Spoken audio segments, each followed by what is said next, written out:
नमस्कार प्रिय दर्शकों, आज का दिव्य महाप्रयोग बड़ा ही दिव्य है। आत्माएं, हो सकता है आज इस विज्ञान के युग में कुछ लोग ऐसे भी हों जो ये न मानते हो कि आत्माएं भी होती हैं, भूत प्रेत भी होते हैं।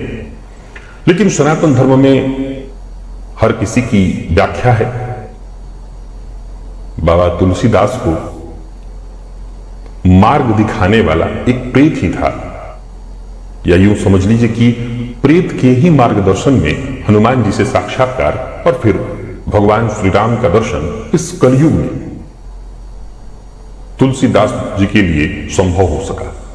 प्रिय दर्शकों, यह प्रयोग अपने आप में बेहद खास है। प्रिय दर्शकों, ये आत्माएं कब किन चीजों से संतुष्ट हो जाएं कह नहीं सकते। बाबा तुलसीदास जी के बारे में अगर आप जानते हो तो वो शौच से बचे जल को एक बबूल के पेड़ के नीचे डाल दिया करते थे और उसी जल से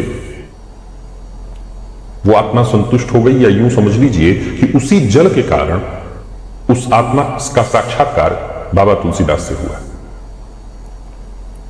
आज जो प्रयोग मैं आपको बताने जा रहा हूं, इस प्रयोग को सबसे पहला सवाल उठता है, कौन कर सकता है? तो जवाब है, कोई भी कर सकता है। किस लिए कर सकता है? निर्भर करता है आपकी परेशानी कैसी है। आपकी कोई कामना है? क्या आप किसी कामना की पूर्ति चाहते हैं? अगर किसी कामना की पूर्ति चाहते हैं तो यह प्रयोग बड़ा ही श्रेष्ठ रिजल्ट देने वाला है। अगर आपका कोई काम नहीं बन पा रहा है, वैसे तो मैं आपको सलाह दूंगा कि मानव मन ऐसा है कि हर किसी के मन में कोई ना कोई कांटा चुभा ही है। हर कोई किसी न किसी चाहत को लेकर के दुखी है ही। तो ये प्रयोग ऐसा है कि अगर कोई कामना है आपके मन में जो पूर्ण नहीं हो पा रही है, तो एक बार आजमा लेने में कोई बुराई नहीं है। और मैं आपको बता दूं कि अगर श्रद्धा और विश्वास पूर्वक करें तो आपको 100% इसका रिजल्ट मिल जाएगा। करना क्या है प्रिय दर्शकों? बस आपको 2 चुटकी आटा चाहिए, मात्र 2 चुटकी, ताकि एक छोटा सा पिंड बन सके।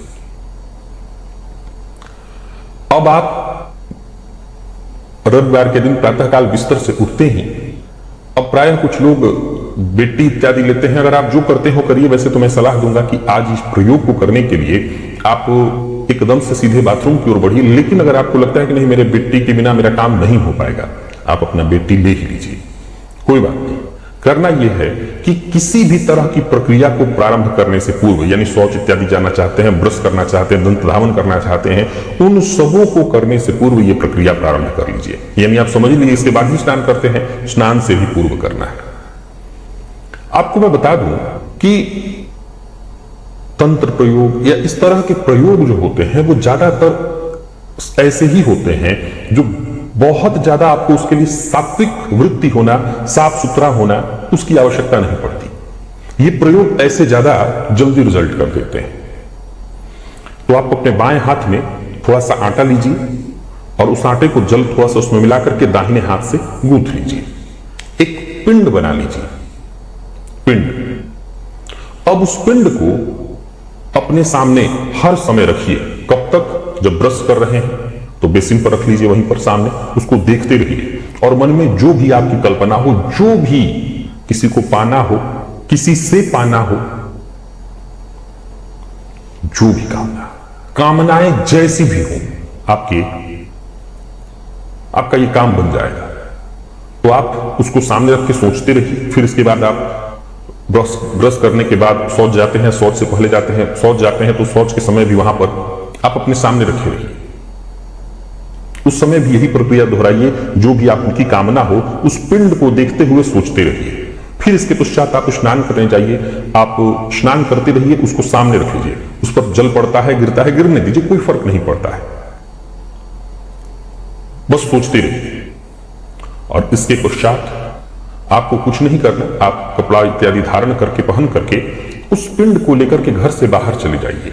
और अगर कहीं बबूल का पेड़ हो अथवा पीपल का पेड़ हो, उसके नीचे उस पिंड को रख करके और अपनी मनोकामना को पुनः एक बार सोच करके बिना पीछे देखे, बिना पीछे मुड़ करके देखे घर चले आइए और हाथ पांव धोकर के घर में प्रवेश कर जाइए। अगर आप ऋण से परेशान हैं या कोई ऐसी कामना है जो थोड़ी अलग है, उसको मैं विश नहीं कह सकता कि कोई आपकी विश पूरी हो जाए, ऐसी कोई बहुत बड़ी चाहत है, ऋण इत्यादि से, रोग से परेशान है, शत्रु पीड़ा से परेशान है, तो आप एक काम करिए कि इस पिंड को वृक्ष की जड़ में रखने की जगह बहते जल में प्रवाहित कर दीजिए, तब भी आपकी ये कामना पूर्ण हो जाएगी। तो आप एक बार इस प्रयोग को अवश्य ही आजमा करके देखिए। याद रखिए, बस विश्वास होना चाहिए। अगर भगवान है तो प्रेत भी है, माने भूत है तो भगवान है, भगवान है तो भूत भी है, और प्रभाव मिलेगा, ये ज्यादा बताने की आवश्यकता नहीं, आप एक बार करके देखिए। अभी के लिए बस उतना ही, इजाजत दीजिए, पुनः मुलाकात होगी, तब तक के लिए नमस्कार।